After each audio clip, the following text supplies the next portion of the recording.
Hey guys, we're going to spend one more day looking at the comparison between wisdom and foolishness, between the wise and the fools, in order to help us to define more accurately what wisdom looks like. Let's close it with this thought. We read in one of the Proverbs there that it says, "He who trusts in himself is a fool." He who trusts in himself is a fool. Now you've got to notice that it's in David's life. This is a profound thought for him. He who trusts in himself.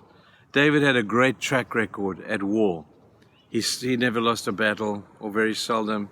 He was really right up there within the ranks of the finest military minds around. God blessed him with the ability to win great wars. And David was, from the time he fought Goliath, and even previous to that, his trust was never in his arm of the sling or the spear or of anything. His trust was implicitly in Jehovah. He never went to battle, and that's the reason he won, was because his trust was very specifically and very intentionally and very obviously in Jehovah. In Psalm 20, verse 7, it says this, and David writes this.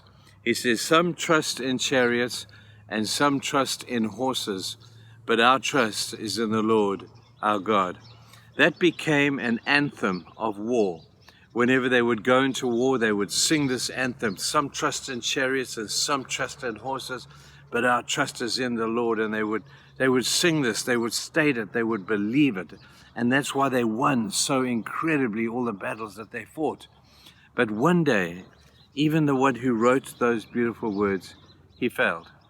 Towards the end of David's life, after having so many incredible battles and such an up-down experience of life, his trust had been always in God. But now all of a sudden, he calls his general to himself, and you can read this account in 2 Samuel chapter 24. He reads this and he says to a general, "Go and number the troops. We're going to go fight the Philistines. I want to know how many troops we have, how many guys with spears, how many with swords, how many archers have we got?" And the general says, "David, you can't do that." And David said, "Just do it." And the general said, "No, David, you can't do it. We've never done that before. We've always just trusted in the Lord." David, remember the song, "Some trust in chariots, some trust in horses, but our trust is in the Lord." David, you wrote those words. You wrote that song. We sing it every time we go to battle. What's happened to you, David? You see what David had done. He'd become familiar with the victories.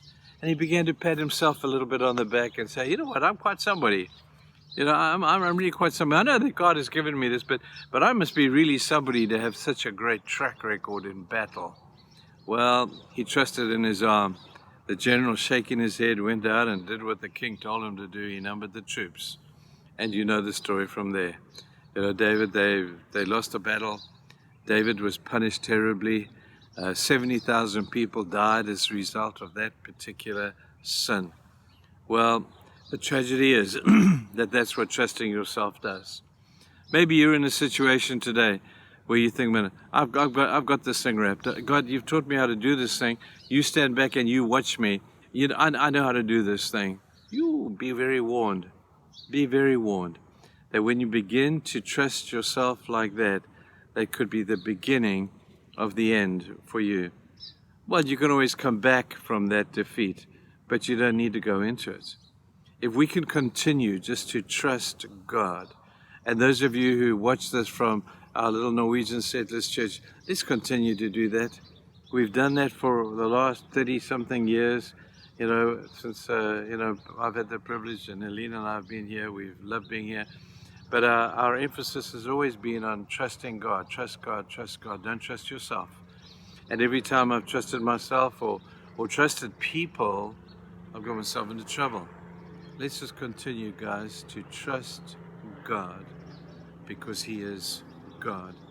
And there's things that God can do in the snap of His finger that we could never pull off on our own. We have to just trust Him.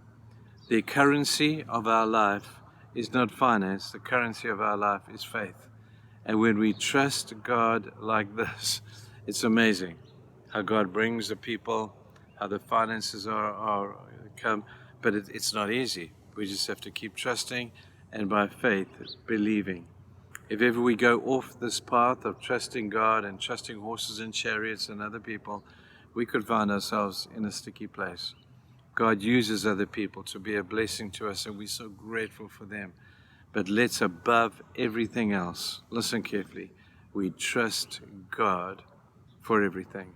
From our daily bread through to our existence, to the fulfillment of the vision that we believe that God has given to us, we just carry on trusting Him. He has a perfect track record of trust. There is no one who's trusted God that has been disappointed. No one. God has a perfect track record. So let's make sure we don't violate it. We don't do what David did and say, okay, we've learned the lessons. We know what to do. We've handled this before. We can do this. That we're on a slippery slope to nowhere if that become our thinking. Success is wonderful, and it's wonderful to celebrate the things that God has done. But it's a terrible thing to celebrate it thinking that you had this button, that you did this. This is what God has done through good people around us. So let's take that personally to us as a church. If you as an individual need to apply that in your life, then you do that as well. But God bless you. Let's continue to trust God. Don't trust the chariots or the horses, no matter how impressive they may be. Our trust is in the Lord. Go and have a great day now, and we'll see you next week. Bye-bye.